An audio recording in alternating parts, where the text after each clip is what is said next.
السلام علیکم ورحمۃ اللہ وبرکاتہ۔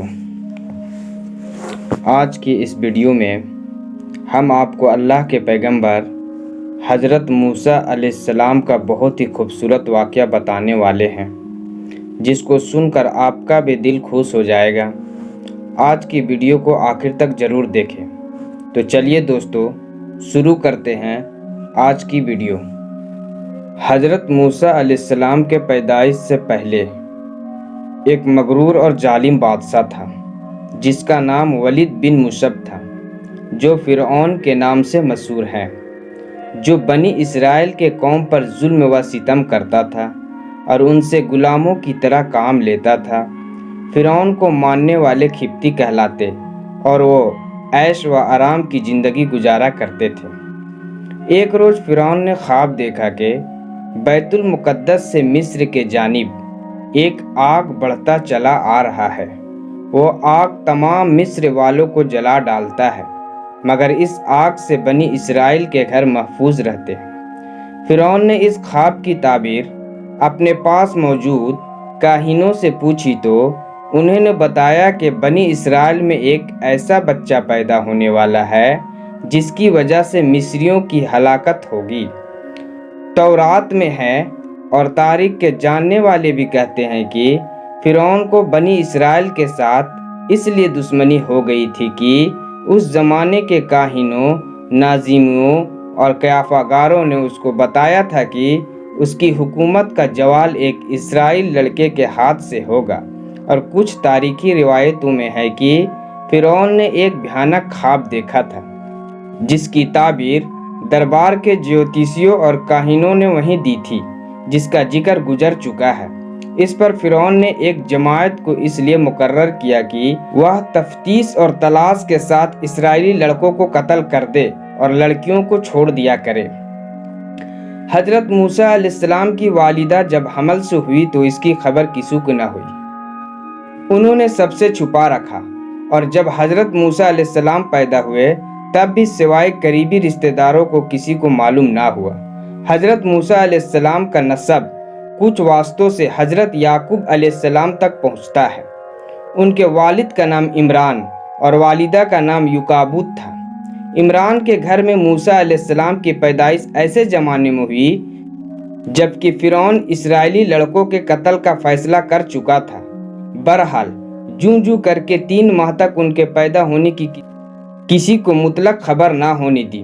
اس سخت اور نازک وقت میں آخر اللہ تعالیٰ نے مدد کی اور موسیٰ علیہ السلام کی والدہ کے دل میں یہ بات ڈال دی کہ ایک تابوت کی طرح صندوق بناؤ، جس پر رال اور روغن پالش کر دو تاکہ پانی اندر اثر نہ کر سکے، اور اس میں بچے کو حفاظت سے رکھ دو، اور پھر اس صندوق کو نیل ندی کے بہاؤ میں چھوڑ دو۔ حضرت موسیٰ علیہ السلام کی ماں نے ایسا ہی کیا، اور ساتھ ہی اپنی بڑی لڑکی موسیٰ کی بہن کو لگایا کہ وہ اس صندوق کے بہاؤ کے ساتھ کنارے کنارے چل کر صندوق کو نگاہ میں رکھے اور دیکھے کہ اللہ تعالیٰ اس کی حفاظت کا وعدہ کس طرح پورا کرتا ہے۔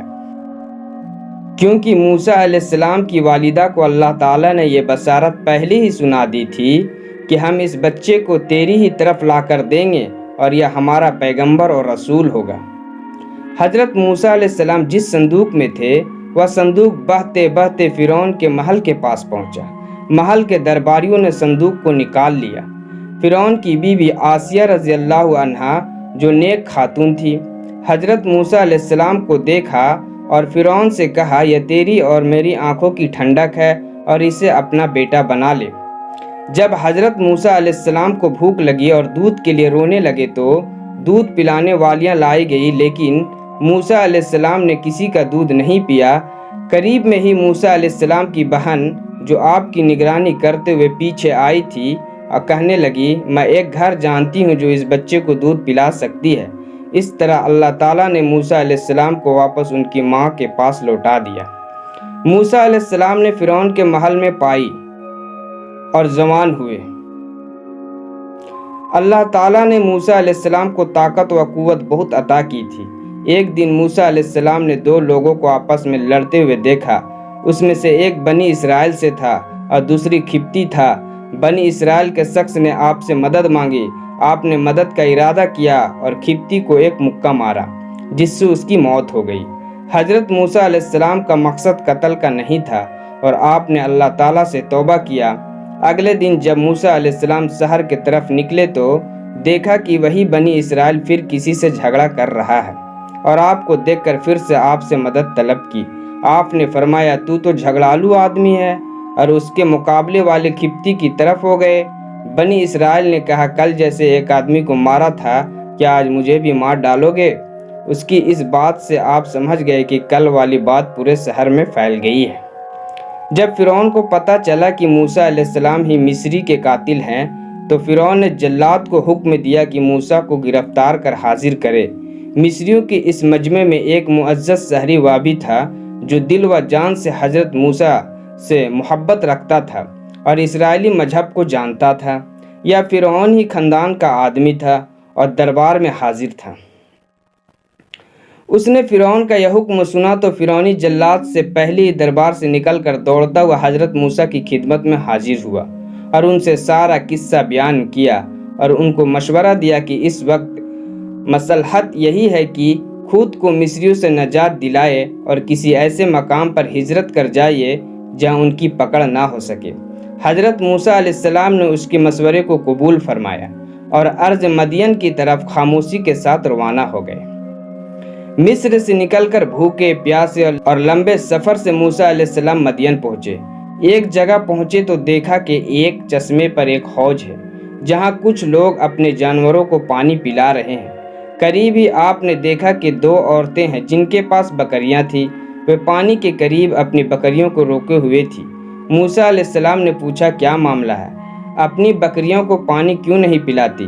وہ بولی کہ جب تک یہ چرواہے اپنے جانور کو نہیں پلا لیتے ہم نہیں پلا سکتی اور ہمارے والد بہت بوڑھے ہیں۔ یہ سن کر موسیٰ علیہ السلام نے آگے بڑھ کر ان سب کو ہٹایا اور بکریوں کو پانی پلایا۔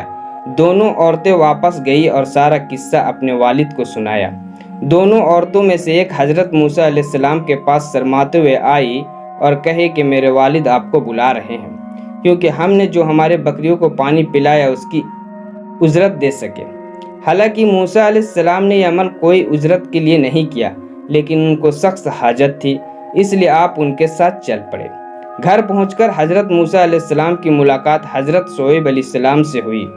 حضرت شعیب علیہ السلام کی بیٹی نے کہا کہ آپ ان کو مزدوری پر رکھ لیں کیونکہ وہ طاقتور بھی ہیں اور ایماندار بھی۔ پھر حضرت شعیب علیہ السلام نے اپنے ایک بیٹی سے ان کا نکاح کر دیا اور مہر کے عوض میں 8 سال مزدوری کو کہا اور یہ بھی کہا کہ اگر 10 سال کرے تو یہ بہتر و احسان ہے۔ چنانچہ حضرت موسیٰ علیہ السلام نے 10 سال پوری کیے۔ 10 سال پورا کرنے کے بعد حضرت موسیٰ علیہ السلام نے اپنے وطن مصر جانے کا ارادہ کیا اور اپنی بیوی کو ساتھ لیے واپس چلے۔ سفر کے دوران سردی کافی تھی، اندھیری رات تھی۔ حضرت موسیٰ علیہ السلام کو دور پہاڑی پر ایک آگ دکھائی دیا۔ وہ اپنی بیوی کو بولے میں آگ لے جاتا ہوں تاکہ سردی سے بچا جا سکے۔ حضرت موسیٰ علیہ السلام آگ کے پاس پہنچے تو دیکھا کہ وہ کوئی آگ نہیں تھی بلکہ ایک درخت سے نور نکل رہا تھا۔ موسیٰ علیہ السلام بہت حیران ہوئے۔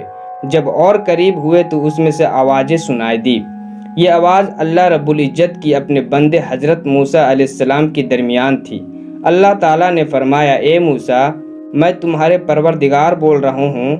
پھر آواز آئی یہ تمہارے ہاتھ میں کیا ہے؟ موسیٰ علیہ السلام نے جواب دیا یہ میری لاٹھی ہے جس سے ٹیک لگاتا ہوں اور اپنے بکریوں کے لیے پتے جھاڑتا ہوں، بھی فائدے ہیں۔ پھر حکم ہوا اسے نیچے زمین میں ڈال دے۔ جو ہی موسیٰ علیہ السلام نے لاٹھی نیچے گرائی وہ سانپ بن کر دوڑنے لگا۔ یہ دیکھ موسیٰ علیہ السلام پیٹ پھینک کر بھاگے، پیچھے مڑ کر بھی نہ دیکھے۔ پھر اللہ تعالیٰ نے ارشاد فرمایا موسیٰ ڈر مت اور اس لاٹھی کو پکڑ، ہم دوبارہ لاٹھی بنا دیں گے۔ موسیٰ علیہ السلام نے سانپ کو پکڑا تو وہ لاٹھی بن گیا۔ اللہ تعالیٰ نے پھر فرمایا اپنے ہاتھ کو اپنے گریبان میں ڈال۔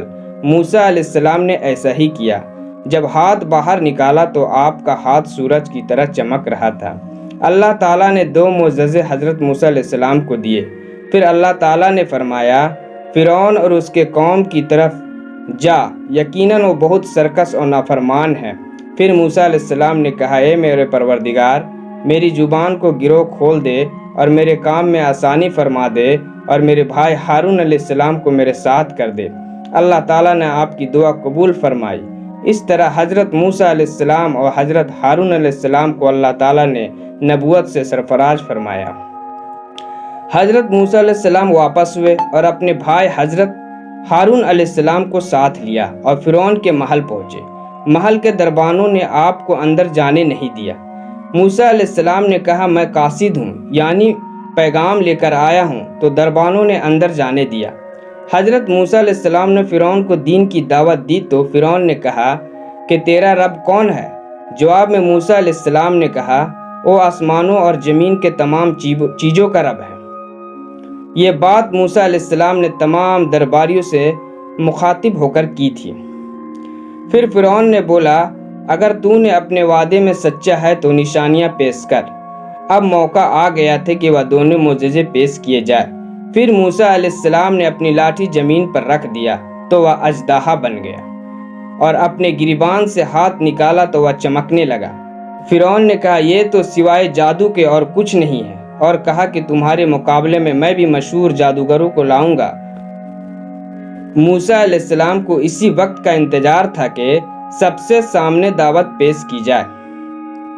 مقابلے کا دن مقرر ہوا۔ فرعون نے ماہر جادوگروں کو منتخب کیا اور یہ اعلان بھی کرایا کہ جو موسیٰ علیہ السلام کو اپنے جادو سے ہرائے گا اسے مالا مال کر دیا جائے گا۔ مقابلے کا دن آ پہنچا۔ لوگ ایک میدان میں جمع ہونے لگے۔ 40 جادوگروں کی جماعت میدان میں حاضر ہوئی۔ جادوگروں نے موسیٰ علیہ السلام سے کہا کہ پہلے تم ڈالو۔ پھر اللہ تعالیٰ نے موسیٰ علیہ السلام کو وحی کے پہلے وہ ڈالے۔ چنانچہ جادوگروں نے اپنے پاس جو رسی اور لکڑی تھی اسے زمین پر ڈال دیا۔ دیکھتے ہی دیکھتے وہ رسیاں حرکت کرنے لگی۔ لوگوں کے نظروں پر جادو کر دیا، گویا وہ رسیاں صاف دکھنے لگی۔ موسیٰ علیہ السلام نے وحشت محسوس کی تو اللہ تعالیٰ نے وحی کی کہ یقیناً تو ہی غالب آئے گا اور تیرے ہاتھ میں جو چیز ہے اسے زمین پر ڈال دے۔ چنانچہ موسیٰ علیہ السلام جیسے ہی اپنی لاٹھی زمین پر ڈالا تو ایک اژدہا بن گیا اور تمام جادوگروں کی رسیوں کو نکال کر شروع کر دیا۔ جب جادوگروں کے یہ منظر دیکھا تو سمجھ گئے کہ جادو نہیں ہو سکتا بلکہ ایک اللہ کے طرف سے ہے۔ سارے جادوگر سجدے میں گر گئے اور بولے میں تو موسیٰ علیہ السلام اور ہارون علیہ السلام کے رب پر ایمان لاتا ہوں۔ جب فرعون نے دیکھا کہ سارے جادوگر ایمان لے آئے تو بولا کہ میرے سے بنا پوچھے تو نے موسیٰ علیہ السلام پر ایمان کیسے لا سکتے ہو؟ اور کہا موسیٰ علیہ السلام نے تم سب کے اوپر بھی جادو کر دیا ہے۔ پھر بولا میں تمہارے ہاتھ پاؤں مخالف سمتوں میں کٹوا کر کھجور کے تنوں لٹکوا دوں گا۔ اس پر جادوگر نے جواب دیا تجھے جو کرنا ہے کر ڈال، ہم تمہیں کوئی ترجیح نہیں دیتے، اور تو سوا دنیا میں ہمیں سزا دینے کے علاوہ اور کر بھی کیا کر سکتا ہے۔ چنانچہ فرعون نے انہیں سزا دینے کا حکم دیا۔ اللہ تعالیٰ نے فرعون کو اور اس کے قوم پر 9 معجزے عذاب کے نازل کیے، جیسے کہ ٹڈیوں کا عذاب، خون کا عذاب اور میڈکوں کا عذاب وغیرہ۔ فرعون اور اس کی قوم حضرت موسیٰ علیہ السلام سے دعا کے لیے کہتی تو موسیٰ علیہ السلام دعا فرماتے تو وہ عذاب ٹل جاتا، لیکن پھر وہ سرکشی اور نافرمانی کرنے لگتے تھے۔ آخر کار اللہ تعالیٰ نے حضرت موسیٰ علیہ السلام کو وحی کے راتوں رات تو میرے بندوں کو لے کر نکل جا۔ بنی اسرائیل کی کل تعداد 6 لاکھ تھی۔ صبح جب فرعون کو یہ معلوم ہوا تو اس نے ان کا پیچھا کرنے کا حکم دیا۔ حضرت موسیٰ علیہ السلام اپنے لشکر کو لیے بحر احمر کے کنارے پہنچے۔ جب وہ پیچھے مڑ کر دیکھا تو فرعون اور اس کا لشکر پیچھا کرتے ہوئے چلا آ رہا ہے۔ یہ دیکھ کر بنی اسرائیل پریشان ہو گئے۔ اب کیا ہوگا؟ پیچھے فرعون اور اس کا لشکر اور آگے سمندر کی اونچائی لہریں۔ پھر حضرت موسیٰ علیہ السلام کو وحی کی گئی کہ پانی پر اپنی لاٹھی مارو۔ جو ہی آپ نے لاٹھی ماری تو سمندر میں راستہ بن گیا اور پانی پہاڑوں کی طرح کھڑی ہو گئی۔ سب کے سب اس راستے سے باہر نکل گئے۔ اب جیسے ہی فرعون اور اس کا لشکر پانی کے پاس پہنچے تو دیکھا کہ سمندر میں راستہ بنا ہوا ہے۔ پہلے تو فرعون ڈرا کہ یہ کیا ماجرا ہے، لیکن پھر اس نے اپنے گھوڑے اور لشکر کو لے کر اس راستے پر داخل ہوا۔ ادھر بنی اسرائیل کا آخری آدمی